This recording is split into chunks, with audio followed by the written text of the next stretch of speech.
Hi guys, my name is Marikuma, and I'm the owner of Marikuma Healing. Today we are on part 3 of Leo's journal reading, and it's most likely going to be a few more parts to this, okay? Because I'm going to explain to you guys what energy is. The part on the reading that we are is what you guys are giving out and what the universe or the higher power maybe is giving back to you. Now, when it comes to energy, a lot of us have different ways of explaining it. I'm going to explain it to you guys in my best way, all right? When we're talking about negative energy or low vibration, or just like really unhappy, never pleasable people, I call them peasants, all right? People who choose not to grow, people who always look at the bad and never looking at the good, always having something negative or nasty or rude to say, have really toxic habits like, you know, just gossiping, being messy, always having problems. Here's the thing, we all have problems. I totally get that. I'm not against it. I'm only against those who have issues and they refuse to change. Like, if you don't like something, honey, how long are you going to blame other people for your misfortune when you have control on certain things in your life? You know what I mean? Like, I can choose to hate everybody and not move on from my trauma, or I can heal, let go of the trauma and the pain, and do better as a person. Some people have that negative energy, right? They're never happy. They don't believe in themselves. They don't like themselves. They don't like others. Nothing's ever good enough. They have a job. They want a bigger job. They want a house. Their house is not big enough. The plates are not fancy enough. They're never satisfied. And people like that will only attract misery because that's all that you see.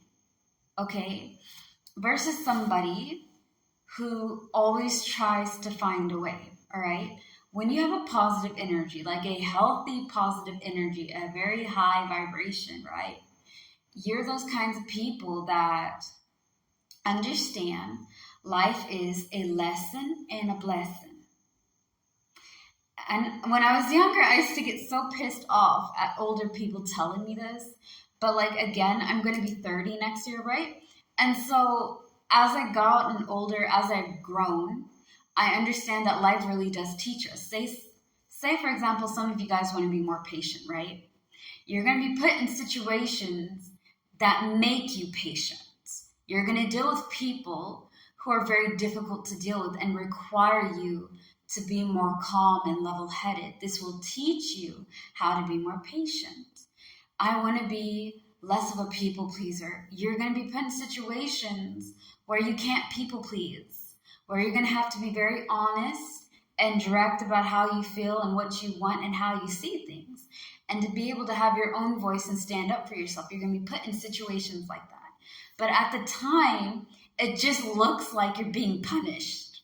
Like, my God, I got to deal with these arrogant sons of guns, and I can't ever please this person. I've tried everything. I've agreed to all the things it said, and it's never enough because they're not supposed to be doing those old habits, baby.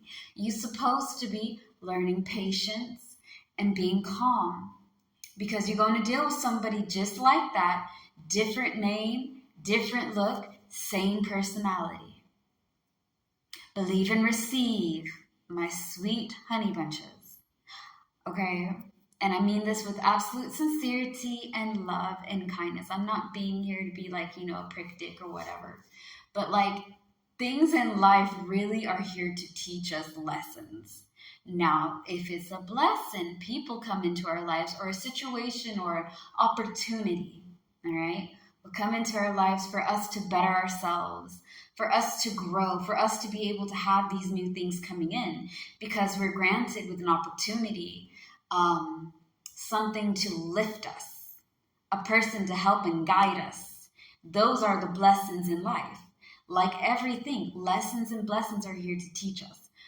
Whether you take it as a form of punishment and do not learn and grow, or you grow and you learn and you take it as a form of something to put underneath your belt for life. This is the difference between a high vibration and a low vibration. High vibration does not mean you're happy all the time, honey. It just means that you allow yourself to feel what you need to feel at the moment. You get down, but you get back up. Every time life knocks you down, baby, you get back up and keep fighting, because at the end of the day, it's just a moment. It may not be a pleasant moment, but there's more good moments coming. You just have to keep on fighting. You know what I mean? All right. So like I mentioned in the other parts, you guys, Leo, are radiating competition and disagreement, but you're getting back independence and self-reliance, all right? So I feel like if you guys are having, like, if you're giving out, you're very competitive, you're trying to go over there and succeed and win, whatever it may be, I feel like you're pushing yourself. Your confidence. Yeah, silly faces aside. Your competition is competing with yourself. You're pushing yourself to be better than the last time. And that's great. Okay, that's really good. I am going to warn you. All right? Please, when you guys are doing this, do not compete with people who are, one, not competing with you, and two, don't try to compete with somebody who's not on your level, okay? I love my siblings. I think of them as like the bomb diggity of all bomb diggitiness, okay? But my siblings, right, like two of them, one of them's married, the other one's engaged, and my brother is like taking over like a lot of stuff, right? He has a lot of things going on for him. I hope to have kids. I hope to get married. But right now, I'm not ready for those things, right? And I used to compete in my mind against somebody who's on level 200 and I'm like 150. I haven't leveled up to 200 yet, right? So you're out here trying to compete at a 200 level when you can't even go up there yet. So make sure that you ask yourself, are you ready for those things that you want? Am I ready to have kids right now? No. I don't have the financial stability yet, and I want to be able to have more of what I have now. Like, I want to be able to grow this business, help a lot of people, and help myself. Because doing these videos are therapeutic to you guys as well as me. I get things off my chest when I'm doing, like, you know, our mind, body, and soul videos.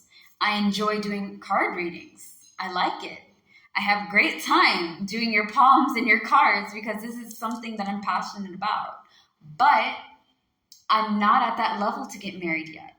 I'm not at that level to have children yet. I want them, but I haven't leveled up to get to it.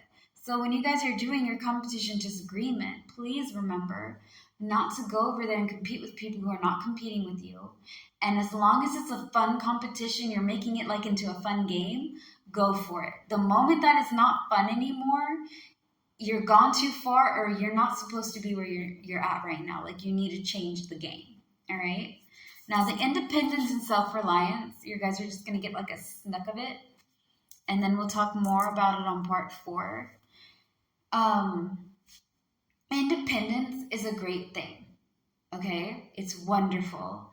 But don't forget that you don't need to put everything on your shoulders. Teamwork will help you with that as well. Independence is having confidence in yourself to do decisions and make things on your own, to stand on your own 2 feet. But don't feel like you have to do everything by yourself and that you don't need anybody. Everybody needs somebody. Just do what makes you happy, follow your passions and your dreams, but make sure that you have wisdom, patience, and diplomacy. Make sure that you're level-headed enough to do these decisions. Don't do something just to try to show off to someone else, all right? Again, we'll get into more of this in part 4, so stay tuned. Thank you, guys. Don't forget to subscribe and like the videos.